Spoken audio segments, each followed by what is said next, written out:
Hello everyone, welcome to the fourth branch program, the place for common sense. My name is Mike Duchenne and today is Monday, May 20th, 2019. We're going to do something a little bit different. I was supposed to begin this morning with the reading of the Mueller report, but today we decide to start differently. Have you ever felt completely deflated? You're not sick, you don't have any problem that you're aware of, and yet you feel like something is definitely wrong. Almost every Monday I feel that way. And it has nothing to do with my specific environment. It has nothing to do with my home. It has to do with this in the country. You see, for as long as I can remember, there has been a push and pull, a tug between two major political parties.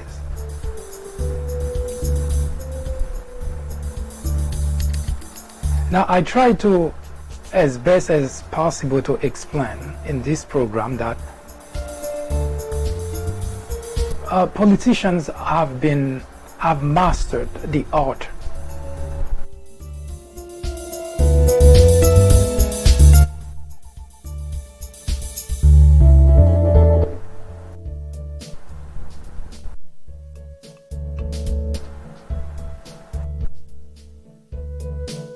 We do have an audio problem.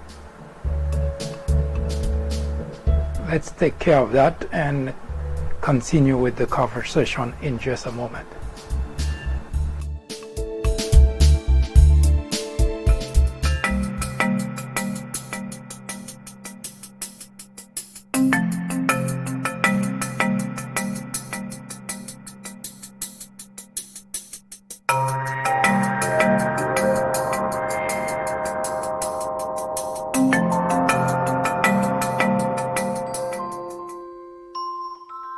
After reading several books based on presidents and on Obama specifically, I found that they're typically partisan. The Obama legacy targets the heart of the issue by giving credit to the president where it's due, but definitely coming down hard on Obama on his bigger failures, like his handling of the Syrian crisis. If you are in college, going to college, you are an educator, a faculty member, or someone with interest in government or politics, The Obama Legacy is definitely a book to read. My professor recommended The Obama Legacy. A friend actually recommended The Obama Legacy. I would highly recommend this book for anyone, whether for academic use or leisure reading. I would recommend this book to anyone out there searching for an impartial and unbiased look into Barack Obama's tenure as president. I would definitely recommend this book as a good read for both liberals and conservatives.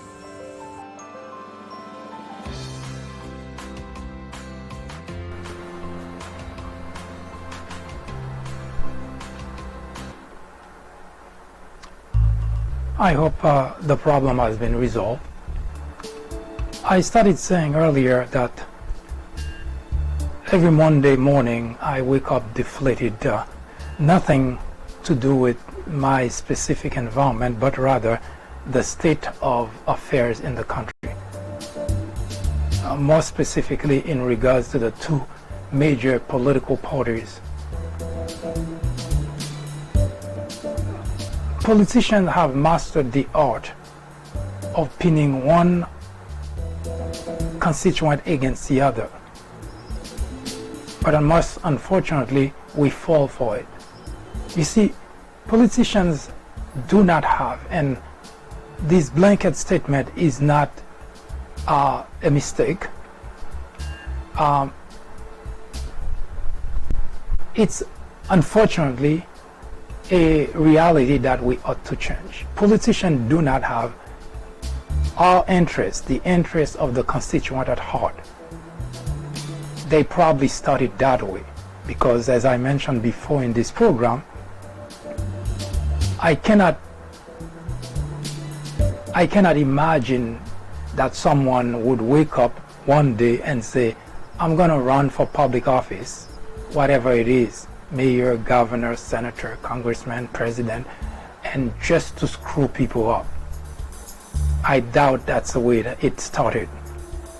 Most people who actually go into public office is because they started with seeing something that they believe, and usually very strongly they're passionate about that particular topic, and they want to change the course things are going. So some of them even become activists. They raise their voice, they scream to the top of their lungs, they protest, and then finally it comes to a point where they say, you know what, the only way I can effect changes is by going in politics so that I can push legislation that address that particular topic. I would say probably 97% of the people who go into politics is probably because they have some changes they want to effect in the country. Yes, you'll find people who go for their own personal agenda. They don't care about issues. Of course, they will tell you campaigning that they do. And once they get there, they act accordingly because they never have your interest at heart. Those were the 3% of the people who started that way.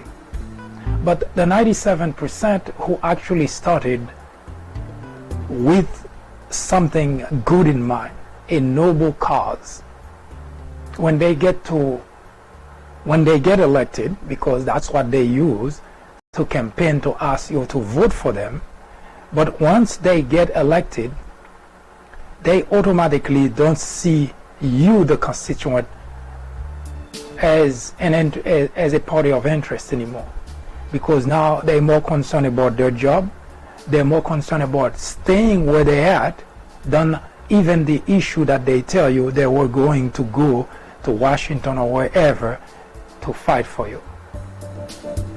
Because at that point, they don't care anymore. And if you look at Washington, that's the way it is. Even the individual that most Republicans voted not too long ago, Donald Trump, if you take a look at every action that it takes, unless there is benefit to him, unless there is profit for him, those actions are not going to be taken. Now, what you hear him say and what he has in mind are completely two different things. And it's not just Donald Trump, it's the whole political machine that designed that way.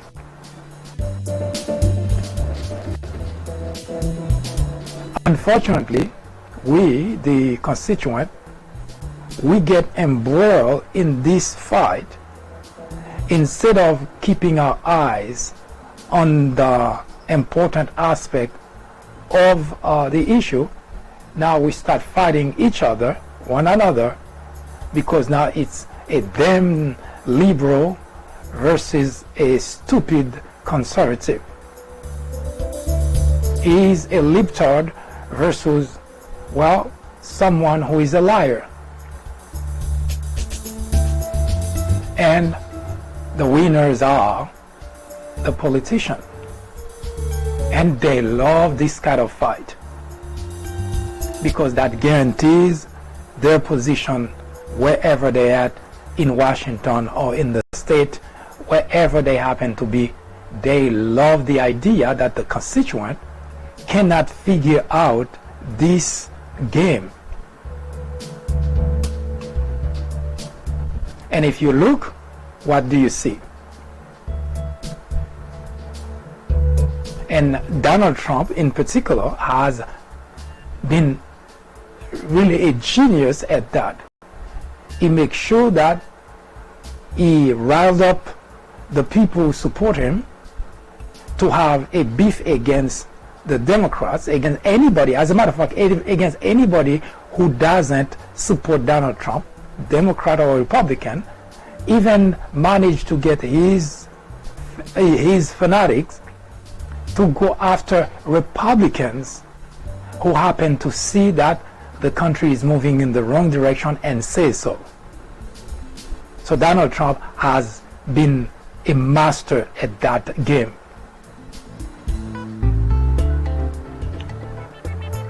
It is sad for the country. It is sad for the future generation because Donald Trump has become so good at doing that, dividing people, that even managed to get Republican legislators, individuals who took an oath of office to uphold the Constitution of the United States.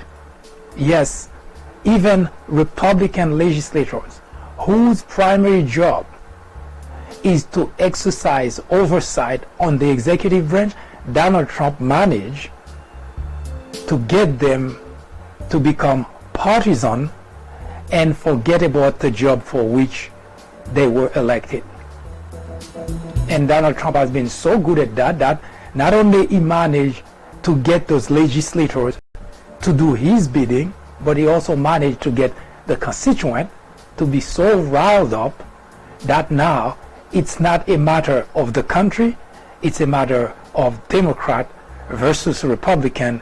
Is those then Democrats who don't want to see Donald Trump doing anything good for the country versus the idea that if you take a look at the current situation, you say, no, that's not what we want in a president. In fact, I gave that challenge to all the individuals, my fellow Republicans that I have the opportunity to converse with, to dialogue with, and ask this simple question. Just to give you a sense how Donald Trump has managed to change the conversation about the country to a conversation about himself, about the Republican Party. Even just the other day, there is a Republican, I believe his name is Amidst, who criticized the fact that Donald Trump has done things that requires impeachment a Republican, and automatically Donald Trump went after that guy. And that's what he's been doing over and over. You remember he went after Jeff Flake, he went after John McCain. Anybody, it's not about the country for Donald Trump. It's about himself. But unfortunately, we have, as I mentioned, got to the point where it is more about a fight between constituents in order for their side to win, instead of a fight for the United States of America, instead of a fight to preserve our democracy, instead of a fight to uphold the Constitution, everything that we have seen for the past 2 years. Now, don't get me wrong, Donald Trump didn't start that. He simply has exacerbated the situation. So,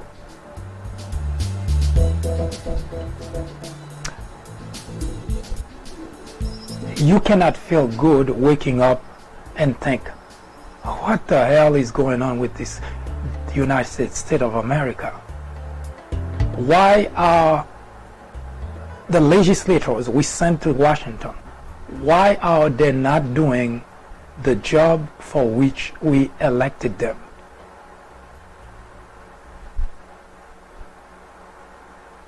Now, they are at fault, and there is no if and but about that. But we, the constituent, also bear the brunt of the responsibility. And the reason is really very simple. We fall for their lies. We fall for their politics, and we continue to support them even though we see clearly that they are in the wrong.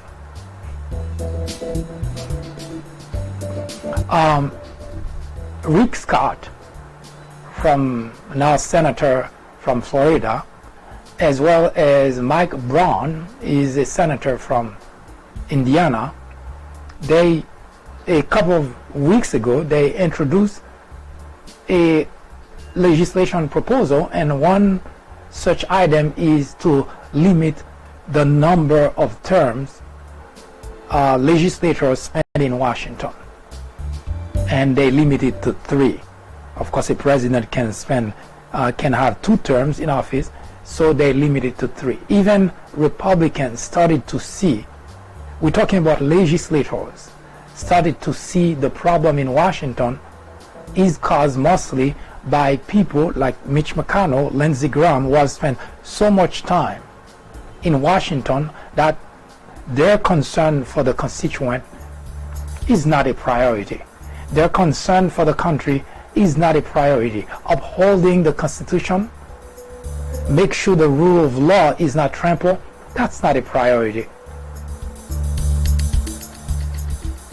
It's more about preserving their job to the detriment of the country, no matter what the cost.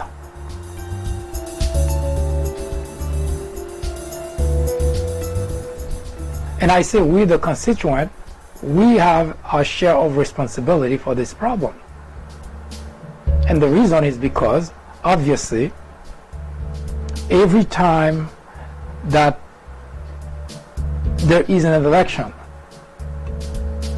and we see what the legislator that we elected in office has been doing, and it can be acknowledged that those are not actions that are good for the country, but because the individual belongs to the political party we support, we say it doesn't matter, we'll elect that individual anyway.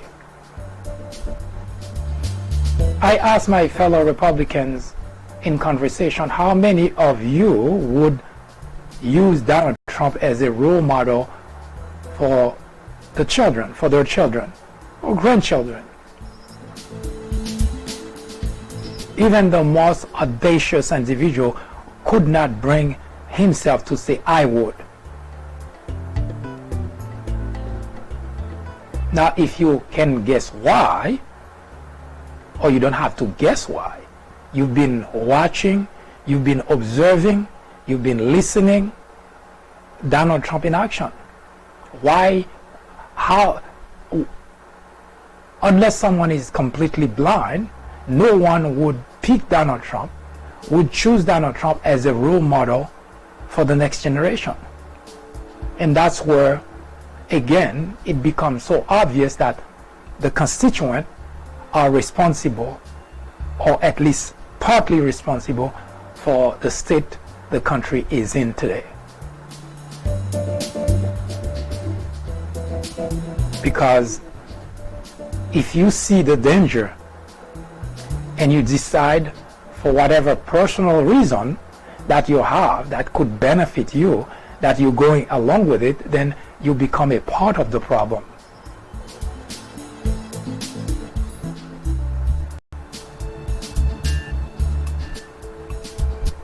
Now, politicians know what to do, how to speak, how to spin in order to keep their constituent in their fold. And that's the reason you may have seen in this program that I do call a lot of my fellow Republicans really stupid and ignorant. And when compared to Democrats, in fact, if you want to compare their action and reaction when it comes to decision, you would say that, yes, when it comes to gullibility, naiveness, and ignorance, Republicans fall into that category. You see, there is a lot of division among Democrats, and the reason for that is because Democrats process information in a more logical fashion. And it's not me saying that, it's scientifically proven that Republicans process information with the right amygdala part of the brain. What that means is, in a very simplistic manner, Republican and Republican-leaning constituent. What that means is, they only see black and white, good and bad.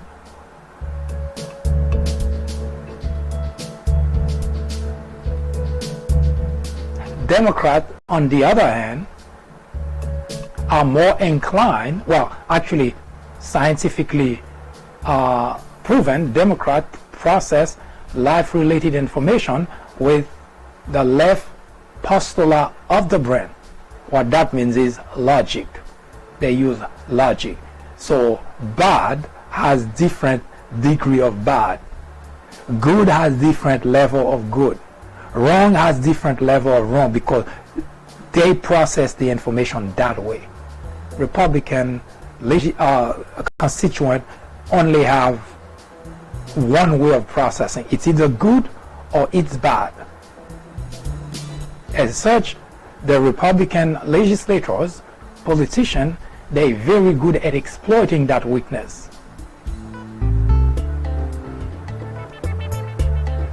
So what is the solution? Because it's not like it's the structure, it's the way that they process information. They process with the right amygdala of the brain, and that makes it really almost a robotic thing for them to do, to act a certain way. And in the meantime, the country is going down a path that, if you look, you cannot possibly like what currently is going on in the country. You cannot want the future generation to be raised in an environment like this. So what can be done? Well,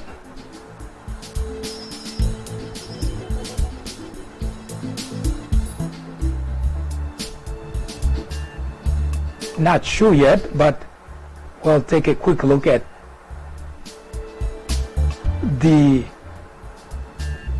at least what's causing those type of issues, and what we as constituents, how can we change our behavior? How can we bring something else into the conversation? How can we engage in a way that's better for the country? How can we choose the country to be our priority instead of a political party?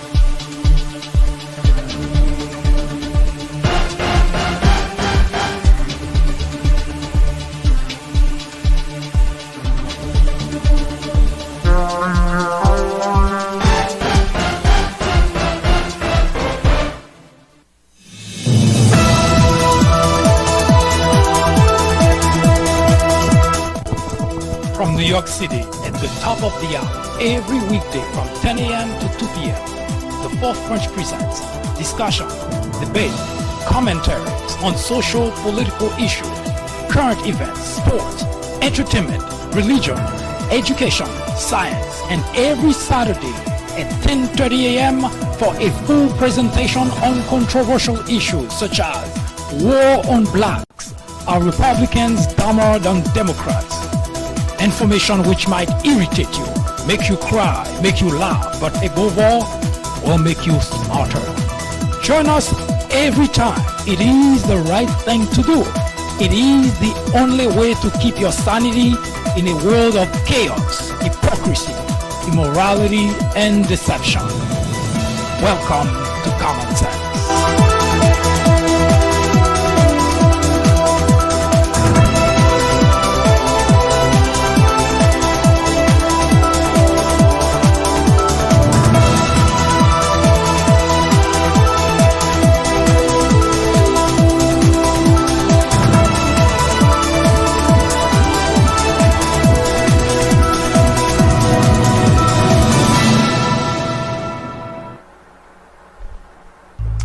On the second leg of this program, which will come at the top of the second hour, we will continue the conversation about what can we as constituents do in order to put an end to this, endless back and forth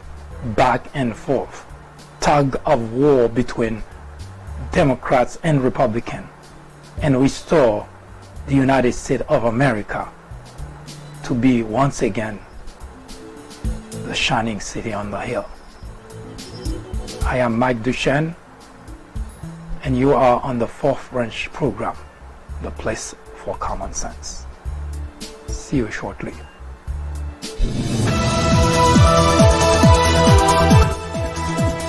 That was an update through the prism of common sense.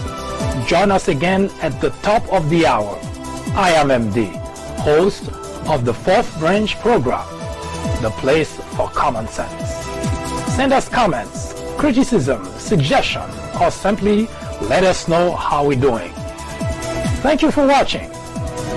See you in just a bit.